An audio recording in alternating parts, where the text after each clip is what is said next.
de sexta-feira.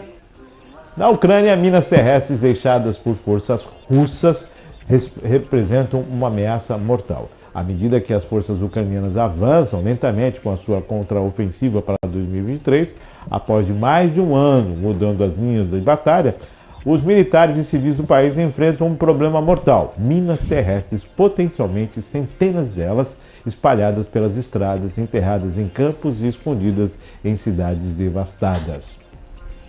Existem tipos novos e avançados que podem detectar movimento ou destruir veículos a centenas de metros de distância. As mais comuns, no entanto, são as armas mais antigas e simples, produzidas a dezenas de milhões e que preenchem os arsenais dos militares ucranianos e russos. É aquela questão que Diana, quanto à África, né, quanto a toda aquela questão da Angola, as minas terrestres que faziam as suas vítimas mesmo depois dos conflitos terem acabado, que era justamente as pessoas desavisadas, né? Desavisadas não, sem a menor noção, né? Que não tem como interpretar e acabavam sendo vítimas dessas minas.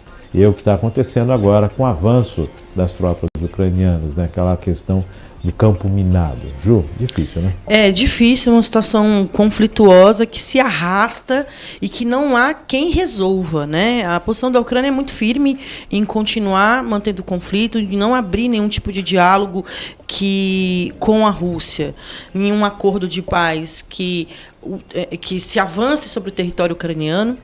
A Rússia diz que está aberta ao diálogo, claro, porque ela está vendo que a guerra não está indo como ela gostaria, né? Os ucranianos estão realmente resistindo, recebendo os apoios internacionais para resistir, mas que se mantém aberta a diálogo.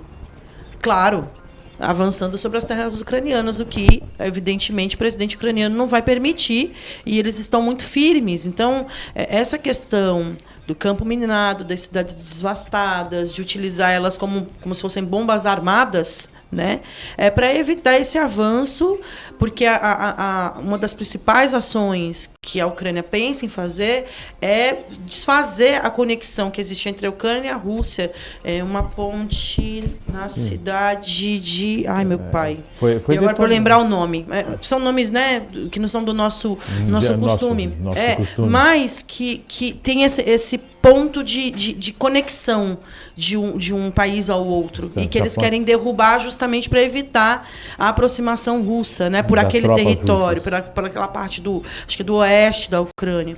De qualquer forma, o que eu acho que é mais grave nesse processo todo é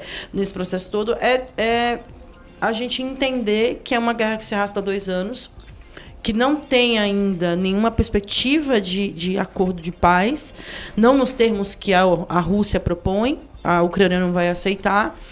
E aí vidas civis vão sendo perdidas, vidas de soldados, a cidade não prospera, as cidades não prosperam, né? É um campo devastado, todo destruído. Isso é muito preocupante. Só um detalhe para as pessoas terem uma ideia: quando um país declara guerra ao outro, se houver um armistício, então uma derrota, além de todo o equipamento bélico, também ele sofre uma penalização e ele tem que ressarcir todos os prejuízos, tá? Tem toda uma situação que envolve isso, né? E olha como são as coisas, né? Eu estava aqui, antes da gente começar o programa, conversando sobre um campeonato que está tendo de esgrima, e houve uma batalha, né, entre uma ucraniana e uma russa. A ucraniana venceu o jogo, o torneio. E no final, na esgrima, tem um protocolo. Você cumprimenta o seu adversário no final. E a ucraniana não estendeu a mão, não cumprimentou a russa e foi desclassificada do torneio, né, do campeonato de esgrima. Então, para você ver o quanto isso aflige as relações entre as pessoas, né?